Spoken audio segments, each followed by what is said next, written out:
Hey guys, तो स्वागत है आपका कैप्टन B2 के चैनल में, जहां आज के इस वीडियो में हम लोग बात करने वाले हैं हमारे चैनल के व्हाट इफ सीरीज के 7th एपिसोड के बारे में। जहां आज हम बात करने वाले हैं what if Yondu was in Endgame, क्योंकि इन्फिनिटी वॉर में वो रहता तो शायद एंड गेम ही ना होता, जिसको किसी और दिन डिस्कस करेंगे। बट मेन वीडियो में आने से पहले आप सभी का तहे दिल से थैंक यू जिन्होंने हमारे व्हाट इफ सीरीज को इतना अच्छा रिस्पॉन्स दिया है। एंड मुझे मालूम है कि मैंने कमेंट सेक्शन से सिर्फ एक ही व्हाट इफ लिया है, बट मैं क्या ही करूं, क्योंकि ऐसे ऐसे सजेशंस रहते हैं कि मन करता है कि सब पर वीडियो बना दूं।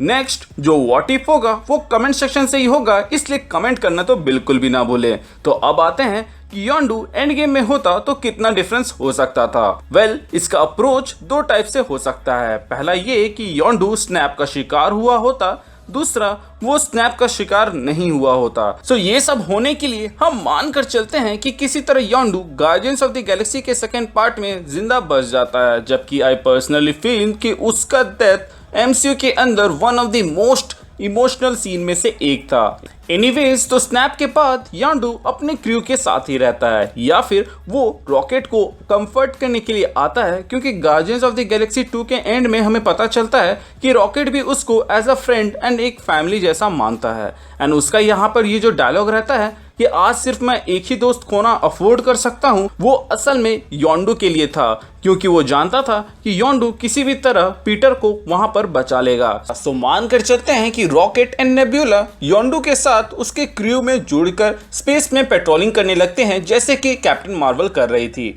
जिसके बाद वो टाइम ट्रैवल करने वाला सीन आता है, जहां पर रॉकेट एंड नेब्यूला को भी बुलाया जाता है, क्योंकि पावर स्टोन उनके ही टीममेट द्वारा ढूंढा गया था, जो कि था स्टार लॉर्ड। तो योंडू भी उनके साथ आ जाता है, लेकिन वो उनके साथ टाइम ट्रैवल नहीं करता है, क्योंकि रिसोर्सेज बहुत ही लिमिटेड थे। उसके बाद थैनोस हमला करता है, फिर वो रिकवर करते हैं, जैसे एंटमैन, हल्क, रॉकेट एंड रोडी करते हैं, और एक धमाकेदार एंट्री के साथ एंड फाइट सीक्वेंस का हिस्सा बनते हैं। ये वो पॉइंट है जहां हमारा सेकंड केस भी लागू हो जाता है, यानी कि योंडू अगर धूल बना होगा तो वो भी वापस आते ही अपने टीम के साथ अर्थ के बैटल में हिस्सा लेता, जहां एंड फाइट में गार्डियंस ऑफ द गैलेक्सी के तरफ से क्रैगलिन और भी बहुत सारे एलियंस आए थे। तो वहां पर हमें योंडू भी उनके साथ आते हुए दिखाया जाता। वो उनके साथ आता ही नहीं, बल्कि वो उनको लीड करता। तो अब आता है बिग बैटल टाइम। सो देखा जाए तो योंडू का सबसे बड़ा प्लस पॉइंट ही उसका सबसे बड़ा माइनस पॉइंट हो सकता है। मुझे मालूम है कि आप लोग सोच रहे होंगे कि योंडू तो डायरेक्ट अपने याका और से ही थैनोस को मार गिरा सकता है, but I don't think so कि ऐसा हो पाता, क्योंकि याका एरो जिस मेटल से बना है वो हार्डनेस या ड्यूरेबिलिटी के मामले में यूरू या वाइब्रेनियम के आजू बाजू भी पोजीशन होल्ड नहीं करता।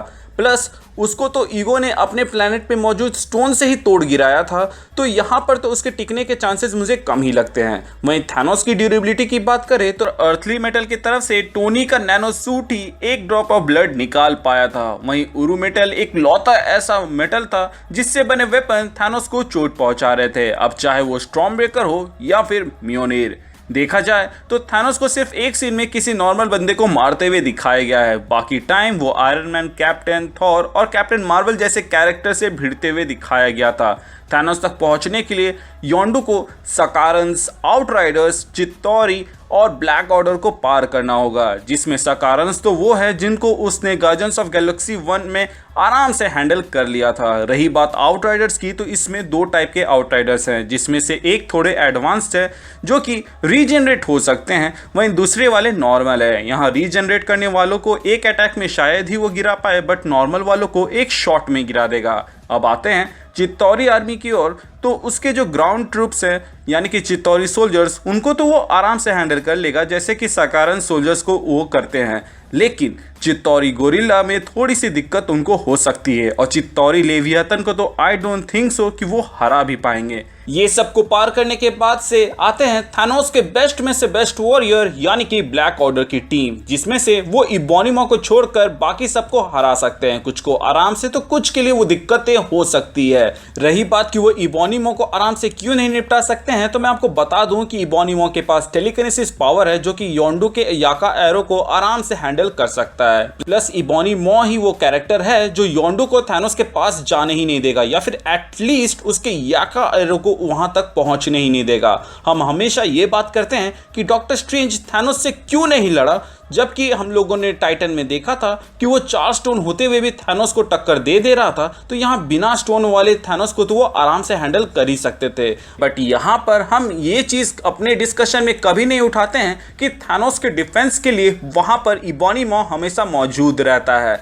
जो कि डॉक्टर स्ट्रेंज जैसे कैरेक्टर्स को ही हैंडल करने के लिए ही था। तो इस बारे में हम फिर कभी बात करेंगे, लेकिन अभी के लिए हम योंडू के ऊपर फोकस करते हैं, जहाँ पर मैंने उसका बेस्ट केस सिनेरियो आप लोगों को बता दिया। अब एक बार वर्स्ट केस सिनेरियो की ओर चलते हैं जो कि योंडू फेस कर सकता है, और वो ये है कि जब वो अपने एरो को अपने से दूर भेजेगा तो वो डिफेंसलेस हो जाएगा। मतलब कि अपने याका एरो को जब वो थैनोस की आर्मी की बैंड बजाने के लिए यूज करेगा तो ऐसे में कुछ सोल्जर्स हो सकते हैं जो कि उस तक पहुंच जाए, एंड क्लोज कॉम्बैट में तो शायद ही योंडू उनको अकेले हैंडल कर पाए, क्योंकि थैनोस की आर्मी में आउटराइडर्स भी थे, और आउटराइडर्स ना सिर्फ कैप्टन अमेरिका जो कि ह्यूमन के पीक फॉर्म को दर्शाते हैं, बल्कि हल्क बस्टर आर्मर के ऊपर भी हावी पड़ने लगे थे। वो तो भला हो उस वक्त थॉर का जो वहां पे आके उन्हें बचा लेता है, लेकिन हम लोगों ने देखा था कि सिनेरियोस कितने बुरे हो सकते हैं। तो ऐसे में अगर योंडू के ऊपर रीजनरेट होने वाले आउटराइडर्स हमला कर दे तो दिक्कत हो सकती है, प्लस एक साथ 2 ब्लैक ऑर्डर के मेंबर आ जाए तो भी दिक्कत होगी। बट अगर थैनोस की आर्मी कोऑर्डिनेशन कर सकती है तो एवेंजर्स की टीम क्यों नहीं। तो यहाँ पर एवेंजर्स की तरफ से कोई योंडू को गार्ड कर सकता है, या फिर योंडू की टोली उसको गार्ड करे, तो एक ओपी यानी कि ओवरपावर्ड सिनेरियो बन सकता है, जो कि बिल्कुल गार्डियंस ऑफ द गैलेक्सी 2 के इस सीन के जैसे होगा, जहां पर उसने अकेले ही इतने सारे लोगों को हैंडल कर लिया था। बट आई रिपीट, उसके डिफेंस में कोई एक तगड़ा कैरेक्टर होना चाहिए जो कि ब्लैक ऑर्डर या फिर एटलीस्ट चित्तौरी लेवियातन तक को हैंडल कर सके, क्योंकि जब योंडू अपने याका एरो से थैनोस की आर्मी की बैंड बजाएगा तो थैनोस भी अपने बिग गन्स को यूज करेगा ही, जिसको रोकने के लिए वहां पे आई थिंक हल्क एक परफेक्ट डिफेंस बन सकता है, जहां वो फिर से एक पंच से एक लेवियाथन को मार गिराए, वहीं ब्लैक ऑर्डर को इतने देर तक होल्ड करा सके ताकि एक परफेक्ट ओपनिंग मिलते ही योंडू अपने याका एरो से उनके ऊपर अपना जलवा दिखा सके। अब यहाँ पे हल्क को लेने का मेरा मकसद सिर्फ इतना है कि बॉस हल्क का रिप्रेजेंटेशन ज्यादातर लोगों को एंड गेम के अंदर अच्छा नहीं लगा था, तो मेरे हिसाब से योंडू का डिफेंस बनने से हल्क के लिए भी काफी सही रहेगा। एज उसका एक हाथ डैमेज हो गया था, तो मान लेते हैं कि वो एकदम फ्रंट में जाके तो नहीं लड़ सकता, लेकिन किसी का डिफेंस बन के अपनी टीम को एक अच्छा सपोर्ट तो दे ही सकता है। ऑफ कोर्स ये सिर्फ मेरा ओपिनियन था, आप लोगों के डिफर कर सकते हैं और आप लोगों के पास कोई बेहतर कॉम्बिनेशन भी हो सकता है। इसके अलावा अगर हल्क सही सलामत रहता, या फिर हमें अग्रेसिव हल्क या फिर इनक्रेडिबल हल्क वर्सेस थैनोस देखने को मिलता, तो सिनेरियोज किस तरह हो सकते थे ये भी हम लोगों ने अपने व्हाट इफ के एक एपिसोड के अंदर डिस्कस किया हुआ है। तो अगर आप इंटरेस्टेड हैं तो उसको चेकआउट कर सकते हैं, आपको लिंक में डिस्क्रिप्शन नहीं बल्कि डिस्क्रिप्शन में लिंक मिल जाएगा।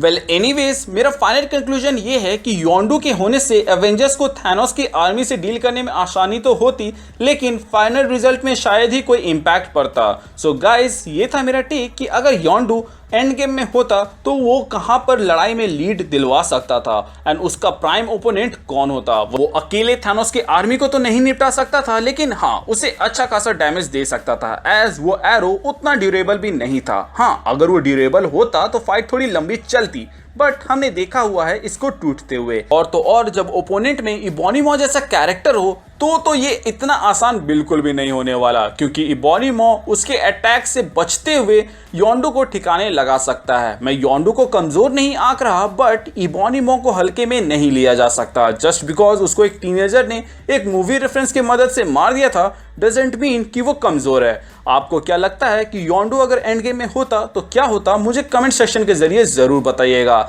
एंड क्या आप मेरी इस बातों से एग्री करते हैं या नहीं करते हैं, वो भी आगे आप किस व्हाट इफ के ऊपर वीडियो देखना चाहते हैं कमेंट सेक्शन के जरिए आप सजेस्ट कर सकते हैं। इसके अलावा अगर आप हमारे चैनल पे नए हैं तो चैनल को सब्सक्राइब कर दे ताकि आप ऐसे वीडियोस मिस ना करें। प्लस अगर आप लोगों ने सब्सक्राइब कर रखा है तो प्लीज़ चेक कि आपने बेल आइकन दबाया है या नहीं, ताकि जब भी मैं कोई वीडियो डालूं उसका नोटिफिकेशन आपको जाए। इसके अलावा हमारे चैनल का एक छोटा सा मोटो है जो कि है लोगों की मदद करें, अपना ख्याल रखें एंड कीप मूविंग फॉरवर्ड का रट लगाकर आगे बढ़ते रहें। Thank you for watching this video, stay tuned.